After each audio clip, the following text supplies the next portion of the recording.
live. I think we are live now. Can I call you Soph, or should I be calling you Dr. Sophie? Soph. You're very relatable, so I just feel more comfortable calling you now Soph. Introduce myself as, well, I suppose I always do Dr. Sophie. Hi, I'm Dr. Sophie. We're just going to wait a couple of minutes. Hi, everyone, as you're all just jumping on. Thank you so much for joining us on this very miserable, wet evening. I'm hoping that the bedtime fairies are shining on you tonight and that little ones are going to bed.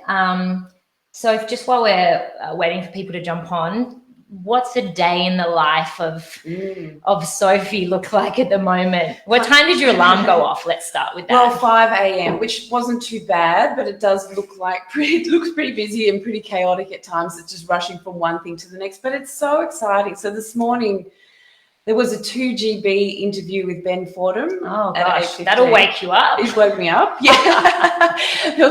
I'm sort of thinking that maybe tonight the questioning might be slightly easier than this morning. Yeah. It's hammering me. Yeah. I'm no Lee Sales and I'm no Ben Fordham, but don't worry, guys, I'm going to still go in hard.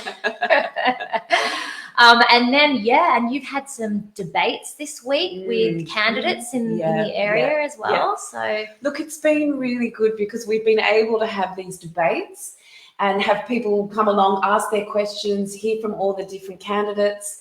There's been 2 of those this week and, another debate this morning, as I said, on 2GB. It wasn't very long. It was only a short one and a bit of fun, but it's just really important that people feel able to hear from their representatives and also ask questions. This has been all about bringing people back into their democracy so that they feel like they can be heard. Yeah, totally. Yeah. And look, if you're just joining us now, hi, everyone. My name is Amelia Phillips, and this is the independent candidate for our electorate, Mackellar, on the Northern Beaches, Dr. Sophie Scamps. Yes, hello, thank Sophie. You. Hi. Welcome. Hi. Thanks, Amelia. So, guys, politics. If I'm being completely honest, I have never been that excited by politics. And to be honest, I've been quite disillusioned by it in the past. However, it's a really special time right now here in the electorate of Mackellar, and indeed in many electorates in Sydney at the moment, where we are seeing a rise of independents who are saying that they're not happy with the way the government has been performing. And the Liberals in our electorate of Mackellar have held the seat for not 1 decade, not 2 decades, but for 73 years. And this is the first time that there is potential for disruption for that. So I want to just say a huge thank you to everyone here tonight for showing an interest in democracy, for coming to the table, as you said, and no matter what you're thinking of doing on election day, the fact that you're stepping up and asking questions and showing an interest is amazing, because this time, for the first time in a long time, your vote really, really, really does count. So thank you. And thank you for also stepping up and out of your day job as a GP and doing this. And we're gonna delve into that in a minute. And I got lots of questions that came through today, but I'd love for you guys to please start writing your questions in the comments box below. And I will be bouncing between questions that got sent in today, as well as your questions. So please keep them coming. But Sophie, you have been a doctor, GP for 23 years. You studied at Oxford Uni. You qualified for the 1992 Olympic Games in 800-metre athletics. And you were still a record holder 30-something years later until recently. Yes, last month. Oh my gosh, but that's amazing, isn't it? Like 36 years and now someone has, stepped forward, and I love that. And actually the amazing thing is that the young girl that broke the record, this was my last record that I held in the country, and the young girl that broke it, it was an under 16 record, and she's the same age as my son, and they know each other. So it was quite exciting. It was like, but it's really good. It's great. Yeah. And look, prior to becoming a GP, you also served the community in the emergency department at Mona Vale Hospital. And I mean, for all of you guys that are on the front line out there, hats off to you. And I can't imagine what working in emergency must have taught you about resilience, and also seeing the underbelly of society, as in seeing what goes wrong and lives changing in an instant. Yeah. So many times you just think that these poor people are suddenly thrown into this situation. And but one of the most amazing things of working in emergency was learning how to work in a team and being able to trust each other and having really good communication skills, because people's lives depend on good communication and making sure that we're not miscommunicating. So that was something really important. Communication when it really, really counts. And I guess there's a lot of synergies there to what happens in Parliament as well, being able to get those messages across really clearly. And I think that is also a point, before we jump into the questions, that I really want to make tonight as well, which is, when you are thinking about who you're going to vote for across all the candidates in Mackellar, just have a think about who is the person that is best going to represent my voice in Canberra, because ultimately that's what this is about. Your representative takes your voice and your concerns and your issues, and they take them to Canberra and they fight on your behalf and on your electorate's behalf. So as we ask questions and answer tonight, it's an opportunity to get to know Sophie and make your own mind up. And the same goes for gender equality. Northern Beaches Mums Group is such a diverse group because this area is so diverse. We've got the Palm Beach millionaires, and then we've got all, the whole spectrum in this amazing area. And we see it on the Northern Beaches Facebook group. Every day I'm on there and I look at, all the incredible stories and all the incredible support. So let's, support each other tonight, because we have one major thing in common, all of us, and that is we want to have a, safe and prosperous future for our children. And I'm sure that's the voice that we all want to take forward to Canberra. Yeah, 100%. And you nailed it in one, a safe and prosperous future. And that is what has really motivated me, is that when I first had my children, I thought I became concerned that the world that we were leaving them was not the same safe, enjoyable world that we had experienced. So it's about what type of world, what type of future they are going to have, and making sure that we do not leave a mess for them to tidy up, and that they are safe in the future and they can prosper and they do have a livable future. So that's where my motivation comes from as well. Yeah. Well, you're the mum of 3 beautiful children living on the Northern Beaches. What was their reaction when you stepped forward? Well, it didn't just sort of happen like that. It was one of these things. It's been, I've been involved in this process, in this helping to grow the grassroots movement for the last couple of years. As I keep saying to people, you can't sort of manufacture a movement like this. You can only tap into something that people are feeling. Yeah. And what people have been feeling across the board is that it's so difficult to have your voice heard. What's the point of even trying to engage, because no one's listening and I'm not being represented. So what we did is we decided that we would sit down and listen to the community and try and find out what was important to the community. So I had been, just getting back to your question, sorry, I had been involved in this process for a couple of years, and actually I was one of the people helping to look for the candidate, and it kept getting turned back on me. Why don't you do it? Why wouldn't you do it? It was, okay, maybe. So it was a slow process, and I'd say to my husband, maybe it's going to be me. But the children are used to me being very involved and busy with all of this type of thing, and they know that I'm doing it for them, because I absolutely 100% believe that children and everyone deserves to be heard, and the young people need to know that this democracy needs to work for them as well. And so many young people just are feeling shut out, uncertain about the future, because they are dealing with climate change. There is a mental health care crisis. Young people are now told that it's going to be so hard for them to buy a home. So they have a lot, they're up against it. So that it's their future that we're creating, and we need to listen to them as well as everyone else. Yeah. Well, let's jump into some of these questions that a lot of people have sent through today. I'm going to just kick straight into it with universal childcare. This is a question that came in today. Do you support universal childcare that is affordable to allow women back into the workforce? 100%. It's got to be one of the best ideas out there. So women, I 100% support universal access to affordable childcare, and that will do a whole lot of things. One, it will allow women to get back into the workforce if they choose to. Two, it will give our children the best start possible, because we're not just talking about childcare, we're also talking about early learning, so preschool. And that will give the kids the best start. So we already know that if kids miss out in that early sort of under 5, that 1 to 5 year old time, it's very hard for them to ever catch up. So it's really important that we invest in that early learning. So, and then the other thing I would say is that women over 55 are the most likely group to be homeless. And that's because you are out of the workforce quite often if you do have children and you're not getting super at that time. So having affordable childcare allows women to make that choice to go back to work and starts to equal, one, the pay gap, because you're not having to take large quantities of time out, and also the super gap as well. So there's a lot of positives for equity, plus the education of our children and building a thriving future. You know, we're investing in our children. The amount of mums I've spoken to who say it's just not feasible for me to go back to work right now, and they want to go back to work.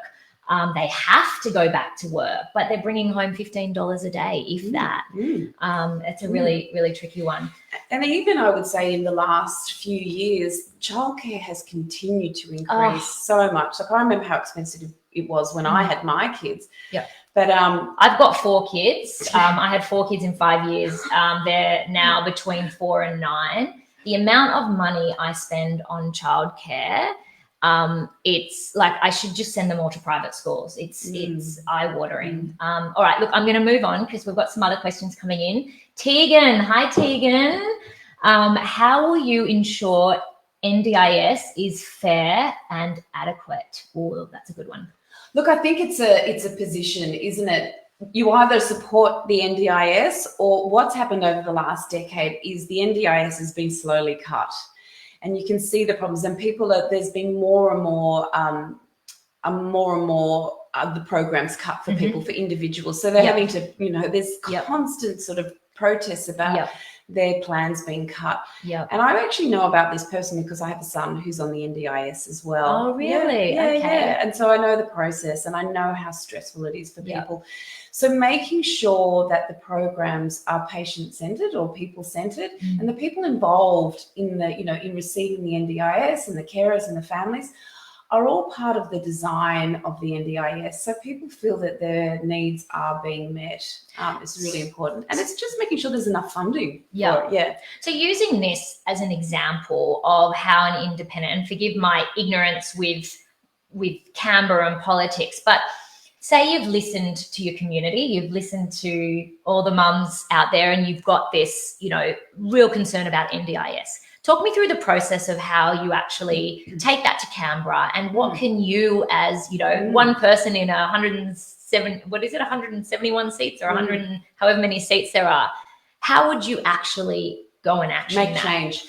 Look, the role of an independent is a really important one, and I think it's overlooked. So the thing about being an independent is you are not beholden to a particular party. So when you're a member of a party and you're representing your community, your voice is controlled and your vote is controlled by the party. So even though you may want to act on something, or there's an issue that's really important to your community, you might be gagged from actually talking about it. At the beginning of each week, you're given, most weeks you're given a list of talking points, and you're not to deviate from that. A lot of the members wear a pager that tell them when the vote is on and how to vote. I mean, that's insane. And I've heard this before. They're just told how to vote. They're up in their offices and they're just told, because you're part of the Liberal Party, unless you're willing to cross the floor, you have to vote like this. Jason Falinski is an example. He's the Liberal in Mackellar at the moment. Has he crossed the floor on anything lately? No, he hasn't crossed the floor on anything. So he's voted the same as the national representatives every single time. And what's happened with the coalition recently is that Well, the problem for us here in Mackellar, and this is why we haven't been heard, is we've been a safe seat, as you said, for 73 years. So we are now taken for granted and ignored, and it's the swing seats that have the power. Because if a party wants to get into government, they need to win those swing seats to get into power. So they're the ones with all the sway, and currently they're the ones held by the Nationals in the mining seats. So if we're wondering why we have a representative, our member is voting for coal mines constantly, it's because they're having to do what's dictated by those mining swing seats, what's in the best interests of them, not so much what's in the best interest of us. Because when you talk about the coalition, you're of course talking about Liberals and Nationals who form the coalition together. And so the leader of the Nationals, Barnaby Joyce, becomes the vice, what's it called? Deputy Prime Minister. Thank you. So, you know, we're really locked.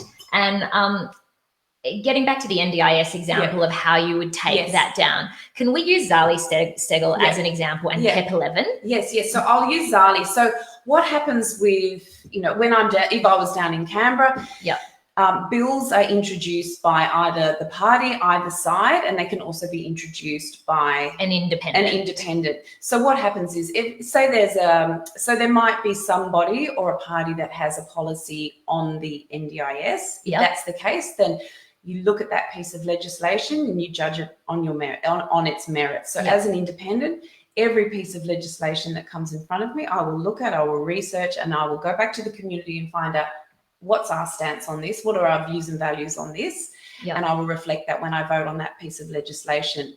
If there is an issue that's not being addressed in our electorate, and it's a different issue that no one is raising, then I can introduce that as a bill. So say with Zali, we've won the PEP 11, stop the PEP 11. Can you just give a really high level, just for those that aren't fully across what PEP 11 was? I know, what on earth was that? So PEP 11 was basically an exploration permit for drilling for oil and gas just off our beaches, all the way from Newcastle to Manly. And it was an exploration license that's been out for a long time. And I don't think there was anyone on the northern beaches that supported having huge oil rigs out just off our beaches. I didn't even know about it. I know. It was it was just quietly going on in the background. Massive oil rig, 50 k's off our coast. And you could see them. And if there was an oil spill, you know, all that type of thing. So actually there's been parts of the community that have been working against that, you know, acting against that for years and years. And the really wonderful thing, as I'll say, is that because this seat has been such a safe seat for so long, nothing has happened. And then when I raised up my head and I knew that it was going to become a big election issue, all of a sudden it got taken down and that license has been extinguished. So having that other voice in the democracy is really powerful. Super powerful, and that's what Zali did. You know, you weren't in you know, you're not elected yet. Zali took that bill, the PEP 11 bill, to Parliament to ask for it to be debated. But then what did Jason Falinski vote on? So you have to vote on whether the bill can be debated, and then it has to get debated, and you know, and then voted on. So what did Jason do when Zali said, "Hey guys, here's this PEP 11 bill. We want to stop it"? So it was they gagged the debate, which means that they didn't get to debate. They didn't even get past stage one. So the party, that was because they've got a majority of seats. You take a vote, and obviously the majority wins. So the party voted en bloc. To say, no, we're not stopping that license. You know, we're not even going to debate it. It's called a gag order. And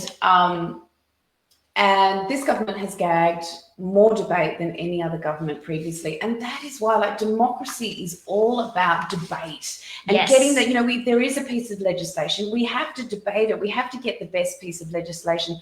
So it is done in the best interest of Australians. And what we find at the moment is that we've got the coalition, debate is being gagged, and decisions are being made in the back rooms. We don't know how. There's this lack of transparency.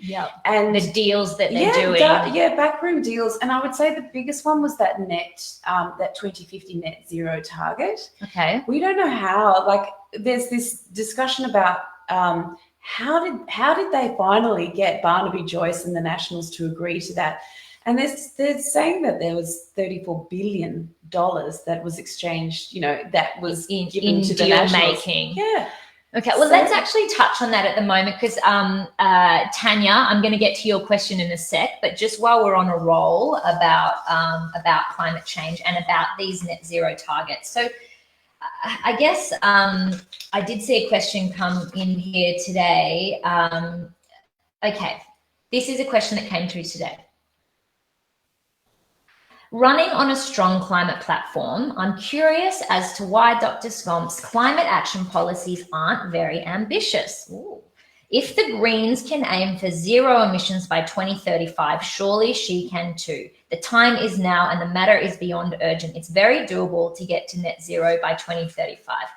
So can you answer that? But can you also just let us know what the Greens, the Labor, the Liberal and your emissions targets are? Yep. So currently we have a 2050 net zero target.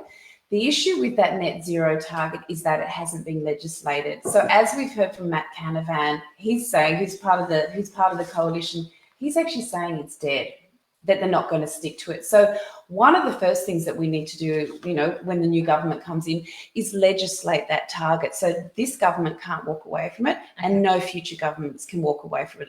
And I absolutely agree. A net zero 2050 target is not going to get us where we need to go, but it is the start. So that we also need to have a definite legislated target so that business has that certainty that they can invest. And once a business has that certainty and that investment starts going in, and then things start to roll, really starts to happen. So where my target comes from is in line with what the states are already doing. Which is what? What is your target? Sorry. Okay, so let's just go. So I'll start with what the coalition party. So the coalition have a 2030 target of 26 to 28%. Mm-hmm. So that will get us, if we continue on that trajectory, 3 to 4 degrees of warming, an unlivable future. So that is continuing with fossil fuels, continuing to open coal mines, continuing to explore for gas. And can I just, on that note, if you've read the budget, because I fell off my chair when I read this, there is 121 brand new coal and gas projects in the current budget that the coalition put forward a couple of weeks ago. 121! These aren't existing ones, these are brand new ones. Yeah, new, and I should say that the UN Secretary General has said that this addiction to fossil fuels is mutually assured destruction. I mean, you cannot get clearer than that. We need to move away from fossil fuels. But we talk a lot about, what are the costs, but actually there's a lot of benefits which will come into by transitioning to the renewables as well, because there is a lot of opportunities there. So we've said that the coalition's target is 26 to 28%. The Labor government has said that their 2030 target is 43%. It will do more to reduce warming, so it's but a bit not better enough. It's a bit better than the coalition, but not enough. Not enough, okay. So mine comes in next, and what I have called for is the same as what the state governments are calling for and the Business Council of Australia are calling for, and that is a 2030 target of a minimum 50% is what I'm saying. Okay. We need a minimum because we need to get some certainty for business so we can start getting the investment and get things rolling. And also Zali Steggall introduced the climate bill as well, a climate act, and she's got a 60% target. But the really important thing that she's done with that framework is one of the major things is bringing in an independent climate advisory body. So actually you have an expert panel that ends up setting the targets and then reviews those targets every 5 years. So even though there may be a target initially of 50 or 60%, every 5 years, those targets have to be adjusted to how we're going, what we need to do, what do we need to get done.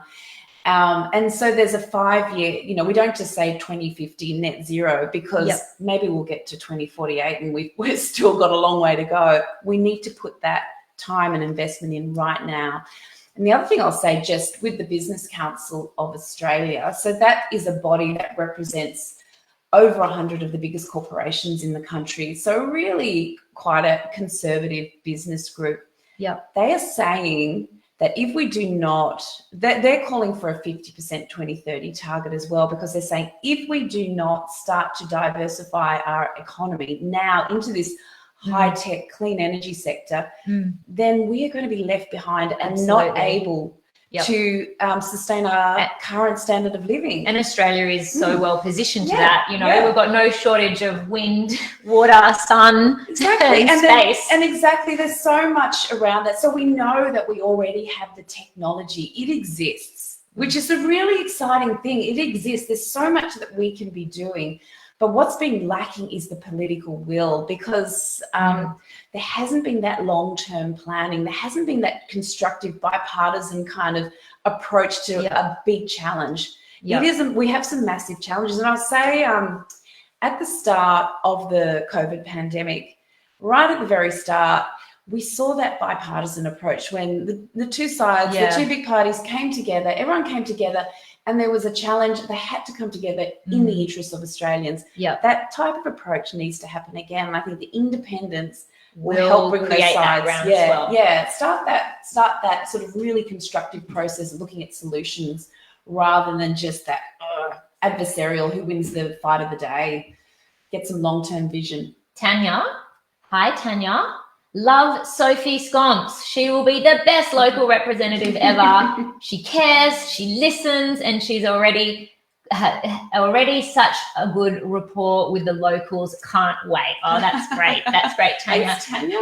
But I don't want, even though we love you and of course we respect you, I want tonight, I want you, you know, those of you out there that are, you know, not sure yet or on the fence about it, you know, like come in with this open mind of who is going to best represent me and my voice, because that's what really matters. And like I said before, we're in such an exciting time where our vote for once in a long time really does matter. I'm Amelia Phillips, for those of you that have just jumped on now. I'm the host of Healthy Her podcast, a local mum as well, and, you know, trying to do my bit to help in this exciting time. I'm going to move on. Okay. Is it Signa? Sina Steers. It's time for a change. I'm so excited to have such a strong local independent woman to back this election for me and my children's future. That just gave me goosebumps. I'm just going to say one thing, because you were talking about this election as well, and why is it so critical? Yeah. This is our last chance to get Australia on track. You know, we've heard about climate change is here. So we absolutely need to get a long-term plan in place in the next 3 years. We cannot wait till the next election, and we can do it. And so this is why there's so many different independents and people across the country who feel like they really, for the first time, can have their voices heard. But the thing galvanizing us is these challenges that we haven't met yet. So it is an incredibly critical election. So it's fantastic that you're all tuning in to ask questions, because that's what it's all about. Yeah. The problem is that today, for a lot of people out there, it's not the most important thing today, because there's bills that aren't getting paid. There's housing affordability crises.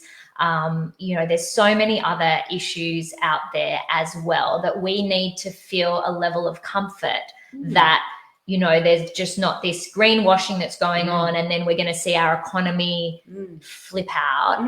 What do you say about people that are, you know, maybe leaning towards the, you know, better the devil you know, we've had them, you know, the economy's kind of doing okay, the budget didn't look all too that bad. What do you say to those people? Look, great question. Exactly. There's a lot of uncertainty about our future, and people want that certainty. So what I would say as an independent, and I'm not wedded to either party, not an ideology, it's all about finding solutions to the issues. Yeah. And so it's all about working constructively across the political spectrum so that we can start moving our country forward again. So you were talking about the economy, it's going okay. Well, you've got the Business Council of Australia saying we're on the back foot. We're already missing out on billions in investment. And the opportunity that comes from investing in acting on climate change, in renewables, in green aluminium, like the new manufacturing, we should be manufacturing green aluminium, green steel, green hydrogen. All of this high-tech clean energy sector will boost the jobs in Australia by tens of thousands, and the investments will be massive. And so they're saying, that these are the jobs of the future, and they're high-paid, well-paying jobs as well. And so we're saying that that's across the country, but also within our own local economy as well. What are we going to do there to boost jobs? Because that's an issue for people. One of the things we can do, and it's also acting on climate change, is electrifying our homes. And so that is really important because we move away from gas, which is a fossil fuel as well, and one of the worst types for global warming, and we electrify our heating. And you're talking about solar power, like when you're saying electrifying. Solar. So one, you get the electricity from renewable sources. But where you move away from things like gas cooking, from gas heating of the house, and gas hot water, and you electrify it. And when you electrify it, yes, you can get the electricity from your rooftop, or you can just switch to a renewable energy provider. And then that way we're boosting jobs in our local economy as well, because you've got all the tradies and the suppliers and the installers, all that type of thing. It's going to be a boost for our local economy as well as bringing those emissions right down. Incredible. So it's the demand side and the supply side that we'll approach. Lisa Walsh. Hi, Lisa. Thanks for joining. I hope the kiddies are in bed and I can hear some footsteps right now. How do you both? What's your thoughts on the refugees still contained in hotels in Nauru? Like, how is this happening on our doorstep? Well, exactly. How are we actually responsible for it? And it's been years. What is this? What can you do? What can you what can you do? Can you work with the other independents? Can you work with the other parties? Yep, definitely. That's an issue. So I think that most Australians were horrified when Djokovic stayed in the Park Hotel, and we found out that there were people that had been locked in those rooms for years, and that there were young people that had missed 9 years of their life because they had been locked away. But the most distressing thing for me was that there was a solution for these people, but the government had chosen not to act, and they'd chosen to leave them there for 9 years. And that's the most inhumane thing. Indefinite detention is utterly inhumane, particularly when there was a solution. So interestingly, a lot of those people who were in Australia, kept in hotel detention in Australia, were released to, had resettlement, suddenly were resettled. But that option of resettlement had been on the table from countries like Canada and New Zealand from 9 years ago. So we do have to look at that. There does have to be a humane approach. The other thing, Amelia, you were talking about how would I approach that? So if it's something that's important to us as in our community, one thing I can do is introduce a bill about it. And what that does, even if I wasn't part of a minority government, I should say, it would still focus the media's attention, this bill. And then what it does is it starts to inform the national conversation. And that is how we focus that attention. People become aware of what's going on. I mean, a lot of us were not aware until Djokovic, as I said, stayed in the hotel. But that's exactly the power of an independent, is that your voice is not gagged or silenced, and you have the freedom to raise anything that is important to your electorate. And that is the powerful exciting thing. Literally anything that is important to us, that we care about enough to sign a petition, to call your officers, to have regular town halls like this, catch-ups like this. You gather that information. That's what you've been doing for 3 years before you even step forward with the Voices of Mackellar movement. I'll just say quickly, so where the policies came from that I'm taking to the election, it actually came directly from the people who live here in the electorate. So a couple of years ago, I'll just tell you a little story. Sorry. Yeah, go for it. A couple of years ago, the way I got into this, or one of the ways I got into this, because my children were asking me about climate change. And well, you actually told me your son's friend said to us, you adults have failed us. This was after the protests. Ouch. Imagine if your kid or your kid's friends saying, like, you guys are failing us as adults. And I realized that even though I had been concerned about climate and talking about climate, I actually hadn't been doing anything about climate. And I suddenly realized I had been waiting and hoping and, fingers crossed that our leaders were going to act in our best interest and start leading on climate change. I finally got to the point where actually I've been waiting for 20 years now or 15 years or whatever it was. They're not acting. No. We need to change this. And so I didn't then decide to put my hand up to run in federal parliament. Gosh. But I did decide to make a difference in my own life, in my family's life, and got together with some friends and created a community group that was all about how we reduce emissions in our own sort of Pittwater community. And we helped with other people get solar on the Avalon Surf Club and just sort of bringing people's awareness to the issue. But we were also advocating on behalf of the community about climate change to the different levels of government. And that's how it kind of got into this process. But one of the things we realised was we were not being properly represented or heard when it came to climate.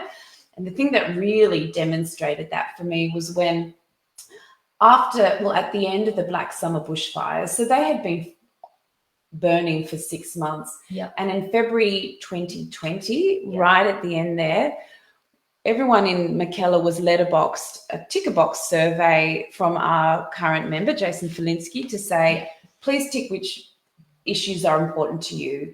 And on that list of 20 things or so, mind you, we're still breathing in the smoke of the fires, climate change, the words climate change did not appear. And I just thought, how is this representing us? How is this representative? Isn't that crazy? democracy? There's smoke in the air, and it wasn't even an option on there. No, and that's just what I mean, that manipulation of information. Like if you don't have the words on the ticker box thing, it's not an issue. It's not to be talked about. And that's where we decided, well, if this community wants to be genuinely represented, then the first thing we have to do is start listening. So we helped create this group called Voices of Mackellar, which we'd heard happen down in regional Victoria with Kathy McGowan and Helen Hainsor, who are independents down there. And it's all about listening. So we were basically asking, what are the issues that are important to you? What solutions do you want to see? Do you feel your voice is heard? And what type of representation do you want? And people overwhelmingly were saying, no, we're not heard. We don't want a career politician. We want someone who's actually going to serve the community and listen to the community. Super powerful. And thank you for listening to us. I am listening to Lindy, or she's just got a comment. One says certainty. Businesses have been wanting to invest for years. 100% agree with you. And Amy's also similar sentiment, driving investment into renewables through certainty in business. Smart. Love your love hearts. By the way, talking of love hearts, we don't have control. Can you see spinning love hearts on the screen? It's actually the platform that we're using, and it's a Ukraine support, which is great. But anyway, Amy Putt, in a hung parliament, who will Dr Scamps give her vote to? Oh, I love this question. Great question. This is a really important question. Yeah.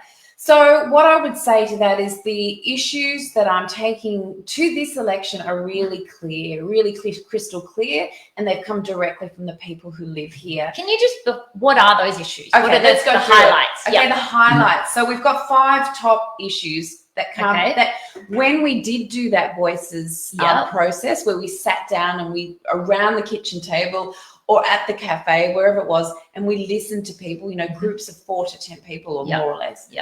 And asked them. Hundreds of people. Over 500 people. So it wasn't just a ticker box. It was an hour, 2 hours, 3 hours, having a chat. I participated in one. It was great. Yeah, people loved it. That was the crazy thing, is that you hear about politics and it's like a switch off.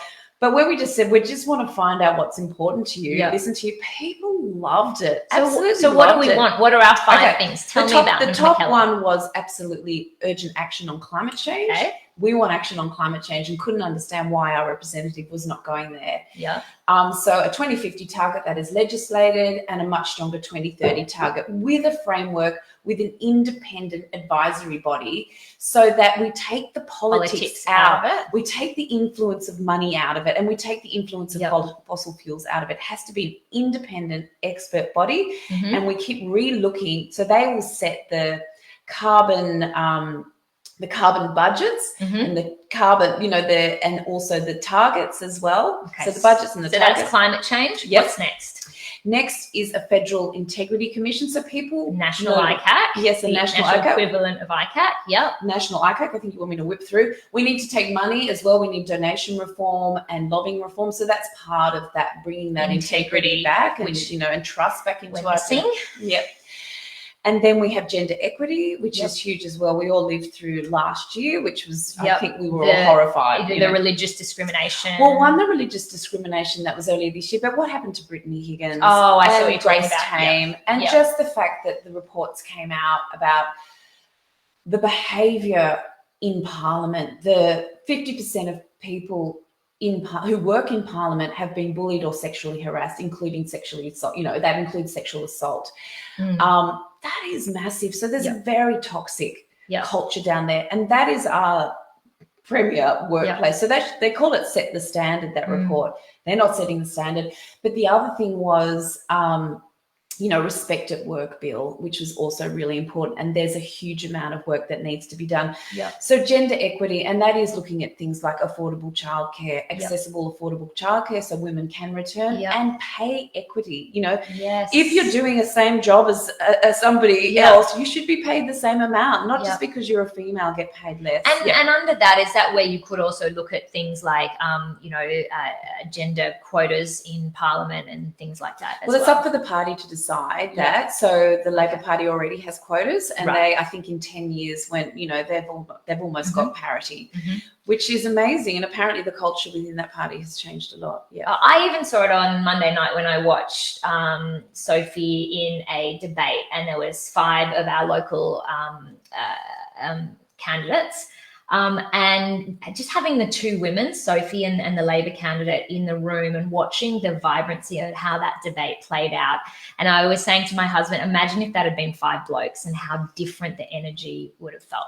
But anyway, I want to whip through these. Okay, so we had climate change, we had federal ICAC, federal integrity, we had gender. Gender health is another huge one. We have a mental health crisis. Let's talk about that with kids in a minute. I've got questions on that, so I want to get through that. That is a huge issue, and it kept coming up and up. And so mental health plus just healthcare as well is another big issue. As a GP, I could probably go into that a lot, but just making sure that we have access to the healthcare that we need. If you don't have private health insurance, you should still have really good access to healthcare.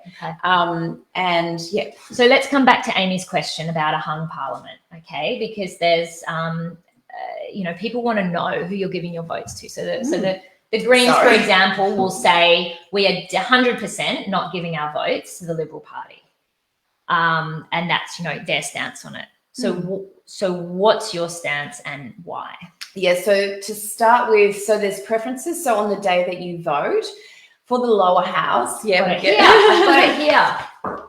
Okay, so that's your voting card there. This is it here. So we're just saying, for me, so what happens quite often is a party will give preferences. So say with the Liberal Party, they will then decide who's their next favourite and give that, and they've decided that is the UAP. Clive Palmer's party. United Australia Party. Is the second preference. And then isn't One Nation also above you? Oh, yep. And the One Nation candidate, I should say, is a ghost candidate, hasn't actually been to our electorate. Oh, okay. And they're still giving that preference above me, who's a real person. Okay, so because just as a little aside, sorry guys, we will answer the question, Amy.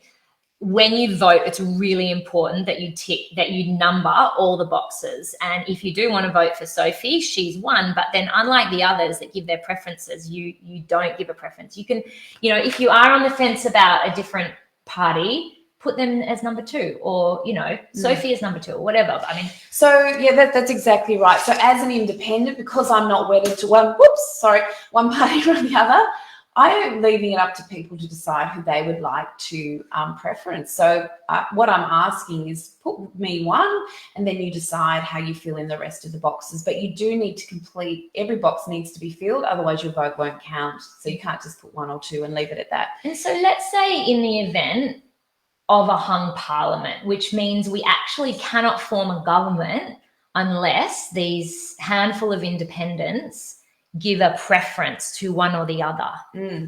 Have you decided who you would, in the event, there may not be a hung parliament, so she doesn't need to give a preference to anyone, but if in that event there was, Who are you going to give it to? Come Good on, question. we want to know. That's the best. It's the $1 million question or the $1 trillion question at the moment. What I will say is that there are a lot. So we currently have, it's called a minority government, when one major party or the other doesn't have enough seats to form a government. So they have to form an alliance with other candidates or a minor party. So we already, with the coalition, have a minority government because the Liberal Party in its own right is a minority. No, it's not a minority. It gets a certain amount of seats. It's almost there, but it's not. It doesn't get enough to lead in its own right. It has to form a coalition with the Nationals. Right. So that's a minor party. They're called the junior party. So it is actually already a minor party, but I would say that it's not working very well because at the moment, that junior party, the Nationals, are ruling the roost. So they're actually the ones that are dictating climate policy, and they're the ones that are sort of very strongly dictating. Fossil so fuels. they're dictating what our nation does on climate, and they only get 4% of the national vote. So we already have one, but I will also say that many countries around the world always have a minority government, and they function very well, and that's including places like Germany and New Zealand, and they function very well, and it's called a democracy because you have a vibrant debate. Right. So what an independent would do when you do have a minority government is bring that debate and that negotiation back to the sensible center, so that you really are, strengthening our democracy. At the moment, the power is with Barnaby Joyce and the Nationals, and they're dictating the agenda. And we need to take that power out of there and bring it back so that we are working constructively, looking at the issues and finding solutions, and working constructively across the board so that we're building consensus on things and starting to move the country forward again. So I haven't answered the question, but I will say before we just move on is that the issues that I'm taking to the election are really clear. Those 5 ones. I say the last one we didn't get to the fifth one, but is stimulating the economy and making sure that we have a strong economy and supporting small business in this electorate as well. Small business is the backbone of our electorate, small and medium business. So basically those issues are crystal clear. And so what I will need to do is wait to see what each party will bring to the table, and I will be standing up for what these issues are, what the people of Mackellar want. I'll be standing strong, and I'll be going into bat for the people of Mackellar, making sure that our voices are finally heard after decades of not being heard. So what you're voting for on the day is who you want, as you've said, who you want to actually represent you in Canberra. Who is the person who you think most reflects your values and your views, and will they actually listen to me? Do you think they'll listen? And that is just so important. Democracy needs to work for everyone, and we need to bring people back into their democracy. So in the event, am I right in saying in the event of a hung parliament, you're actually in an extremely strategically fantastic position, because basically they need to woo you. You say to each party, all right, guys, these are my 5 concerns and my issues. What are you going to do about it? Exactly. Labor, Liberal, what are you guys going to do about it? And you can negotiate with each of them, unlike, say, the Greens, who have, will give their preferences to Labor. They're just, Labor's like, well, guys, you're in our camp. Whereas with you, both parties have to win you over. If it's close, they'll have to offer. So this is what's important to us here in Mackellar. We do want action on climate change. We do want a Federal Integrity Commission. We do want action in the best interest of all Australians. So they're the issues, and there's going to be a negotiation. So it's like it's not like a poker game, but you don't show your hand. Well, you don't know yet. And I don't even know yet. So they're still introducing new policies. So even a couple of days, they're still continuing to introduce new policies. Yeah. So I don't even know what all the policies are. And so when we get there, we just have to wait. I keep saying, like all Australians, I have to wait to see what they're going to offer the people of Mackellar. So it's not like, there was some spin from, I heard somewhere where it's like, Sophie's not telling anyone, she's not telling anyone who she's going to preference. And, but the truth of the matter is, as we've just explained now, that's because you're going to play the hand really well and say, guys, give me what you got. I just want to ask another question, Amy. I hope that does answer your question. But on the hung parliament vein, a lot of us have a bit of a hangover from God, was it around 2015, 2014, that when those 4 independents, Bob Catter and all those guys, Oakeshott, Windsor, yes, all those guys really held the balance of power. And there's been, some questions out there about, well, is that what's going to happen when we get more independence in? Is there going to be these small number of people that are ruling the roost? And what would you say to that? Yeah, the people that are concerned by that. Again, like I think actually, if you're looking at it in terms of legislation that was passed during that time, that Gillard minority government passed more legislation than this government or any, so that is really interesting. I don't know if you picked up on that, because that was a concern. It's like nothing's going to get done because you're all going to be deadlocked. No, but what you just said, they worked well together and they passed a shit ton more legislation. Yeah, they got things through, like the NDIS. There was all sorts of huge pieces of legislation that got through that were incredible.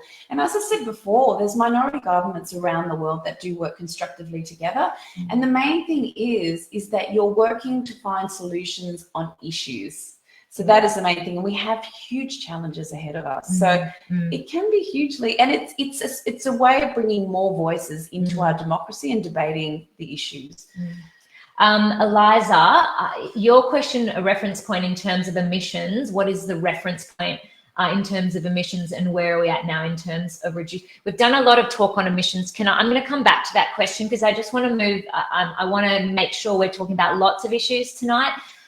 So I'll come back to that. Lizzie, how might you help those struggling in the current housing crisis? Oh, yeah. Good question. Yeah, great. Awesome question, because it is a massive issue, housing inaffordability. As a GP, and I know lots of people with young families, people are being locked out of the housing market, and I had a lot of young families that had to move away from the area and move elsewhere, because it's awful, because it breaks up families, it breaks up networks, all that type of thing, and you can't live where you grew up or where you want to live. So it's a massive issue that needs to be addressed, and so far neither side of the government has been addressing it. We've just seen prices skyrocketing. So once again, it's one of those really complex issues that does need bipartisan approach. And I think having independents in there leading that and raising it as an issue can be really constructive. I just want to say, the Liberal government in the state Liberal government has, Matt Keane, who was the Environment Minister, has done a great job of building consensus. So they've been able to bring in that 20, 30, 50% reduction target on emissions. And they did that by building consensus. So bringing everyone along. So everyone's on board with that 2030 target. Liberal, Labor, Green, Nationals, they're all on board. So how are you going to bring consensus in So that's housing? what we do. Yeah, so if we need to, both sides, one or the other needs to, both sides need to be looking at it, because it's actually all levels of government as well. It's local, state and federal. So it's a huge issue. One of the really big things that we can do, there was a housing authority, a national housing authority, which unfortunately was cut during Tony Abbott's time, and that had a really important role in looking at supply, looking at affordability, and picking out where the trends were and how to respond to that. We need to bring that back, and then also start looking at affordable housing and social housing as well, because we also need, even rent is also getting more and more expensive. Oh, it's insane. But we do not want to end up with a society where we have a whole lot of people in certain jobs not able to live in our area. So people who are in those care sectors, teachers, nurses, midwives, all that, childcare workers, aged care workers. So we really need to focus on. And I think it's important to be aware that when you look at the key drivers of the housing market and price rises, a lot of those are based on government policies that were implemented. And really short-term fixes. You sort of throw a bit of money in, help a small amount of people buy a house, but actually it's in the long term, it's just pushing the prices up and up. So it needs to have a proper coherent look at it. And the recent inquiry that was done actually by our member only looked at supply, did not look at all at demand, and that's just not that doesn't equal, you know, an improvement. Yeah. Well, look, so if we've got 6 minutes left, and I've hardly touched the questions that were sent through today, and I want to get through, so we are going to switch to like bang fast responses. Okay, so here we go. I feel like we're playing a game. Okay, quiz show. Okay, Alison. Hi, Alison. What are your political views on Samoa and the China situation? I'm scared. I'm sorry. I feel like this is like our version of Cuba. It's been mismanaged. I mean, that relationship, that goes back decades of mismanagement. Tony Abbott cut the foreign aid budget to our Pacific neighbours. We haven't been looking after our. This is what happens when you're not friendly with your neighbours. Yeah, they get friendly with the bad guys down the road. Exactly, they gang up. Not that we're saying China's bad. No, we're not saying that. But but what has happened is we haven't maintained those relationships, and so of course you look elsewhere for support. And also the Pacific has been asking us, begging Australia to please act on climate change for their benefit as well, because they're going to lose their homes. They're going to lose their entire culture, and we have not been good neighbours.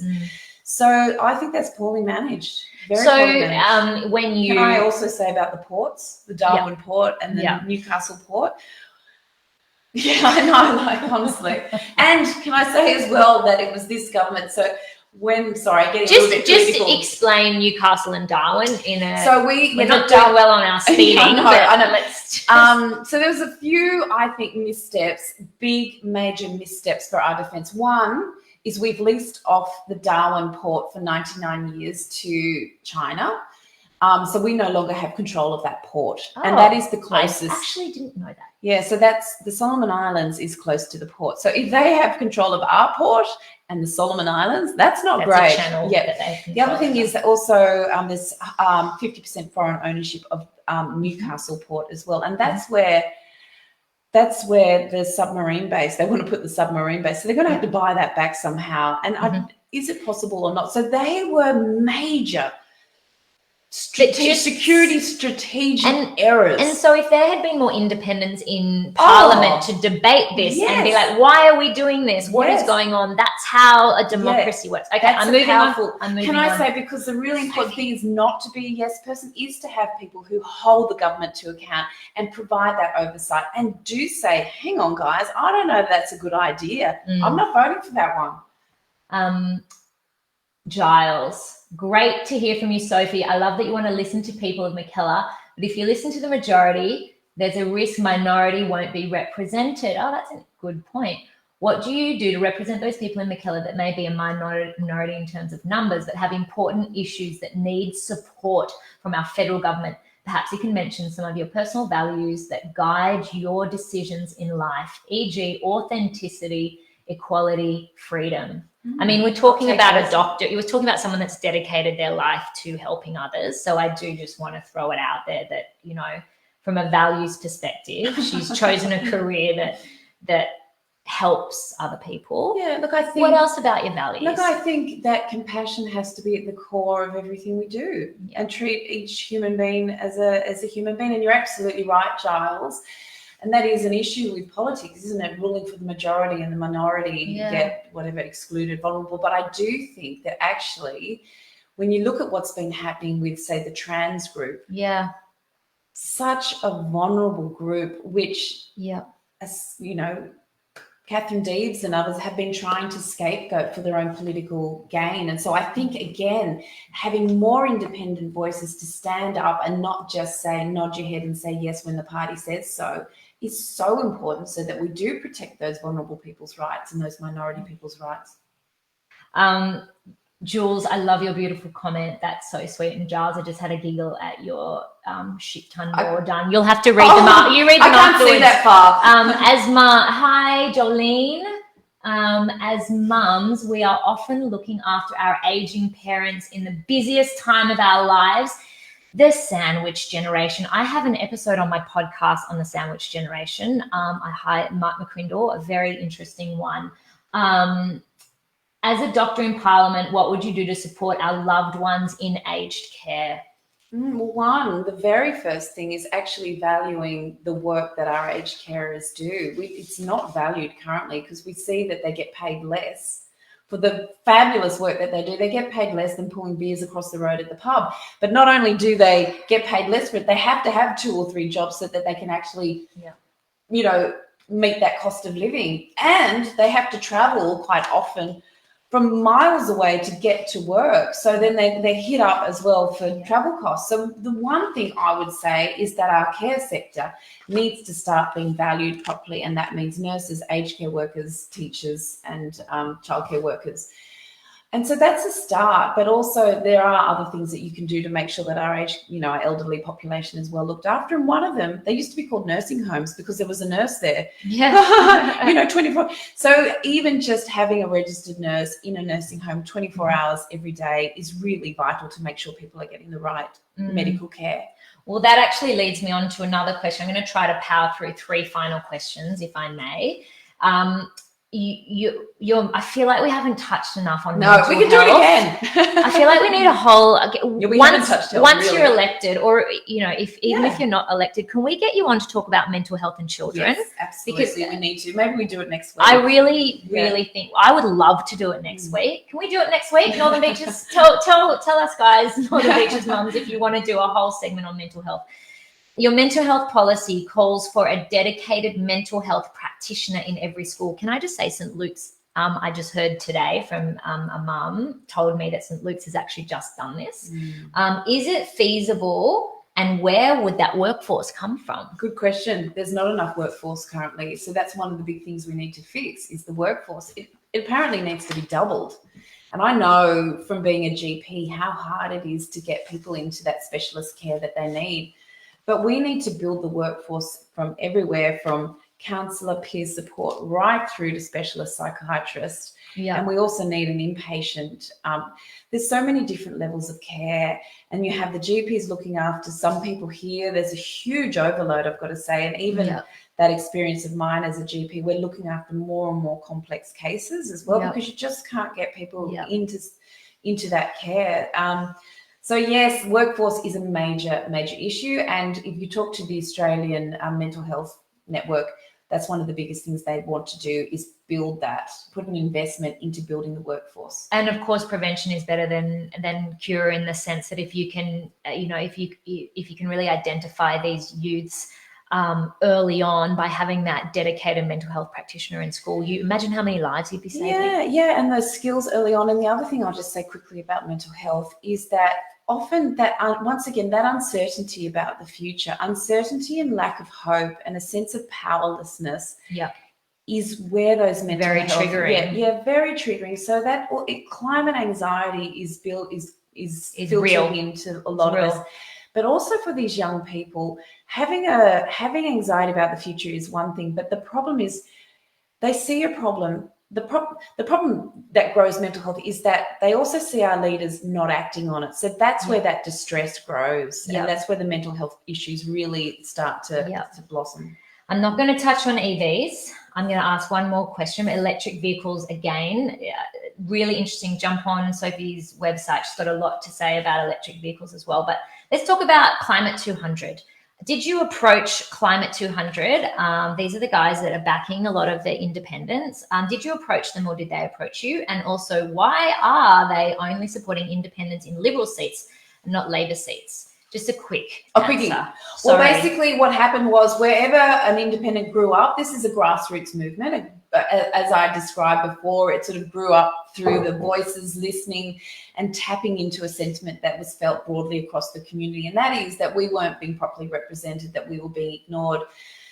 So we helped to sort of bring together people who felt that an independent would be able to genuinely represent our community. And people came together, we started fundraising, we realized that we could run a candidate, but we needed to do it professionally as well. So we started fundraising within our community, and we've actually ended up fundraising from people within our own community, $700,000. So that's huge, because we knew we have to compete against the party machines, which are fossil fuel backed and property developer backed. And there's a lot of They say there's $1.2 billion since 1999 that has not been disclosed. Where that came from. So where am I going with this?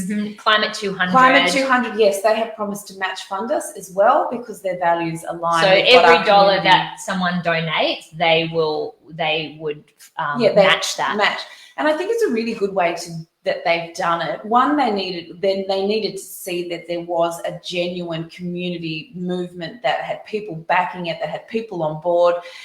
And then also, they're not just going to throw out money. They need to see that people are willing to put their own money on the table. Course. And so, if the community doesn't back the candidate, then they're not going to back them. So look, it really is about leveling the playing field, and it has been extraordinary. And it's just about values aligned. Climate 200 has had 10,000 donors from across the country of people who feel that there needs to be leadership on those actions of climate, gender, and integrity. And as to why they're only in Liberal seats, it's where they naturally grew up. So I think it's where that disillusionment and that disenfranchisement, and I'm in a Liberal seat, and that's I was feeling that you were one of those people. So guys, as we wrap up tonight, firstly, thank you all so much for being a part of democracy. Northern Beaches Mums Facebook group is a lifesaver. A huge thank you to Larisse in the back end and to Nicole, who tirelessly runs the page. And the support that we all give each other on there is just is exactly why we love this beautiful Northern Beaches area so much. We are at the precipice of such an exciting time that after 73 years of a very safe seat, we have the opportunity where our vote really does count. So thank you guys for, taking this time. And I just want to reiterate that you look at all the candidates and decide whose voice best represents your voice and the future that you want for the safety and prosperity and happiness of your children. Sophie, wishing you the best of luck. As a mum, I'm just in awe of why you would blow your life up like that, watching her debate for the children. Oh my gosh, you had a very happy, safe, nice career, life, but she stepped in my podcast. She talks about stepping into your sphere of fear, which I just love. In other words, stepping out of your comfort zone. And it's a really inspiration. If you want to find out more about Sophie and her personal life, jump on my podcast. I did a great episode with her. Thank you guys for all your great comments. Charles, you've made me laugh again. I want to get you into chat. You look like a very funny person. Thanks, guys, and hopefully we can do it again soon. Thanks so much for listening in, everyone. It's so important to ask those questions and get engaged. So thank you for joining us. It's great. Thanks. Okay. See ya. Bye.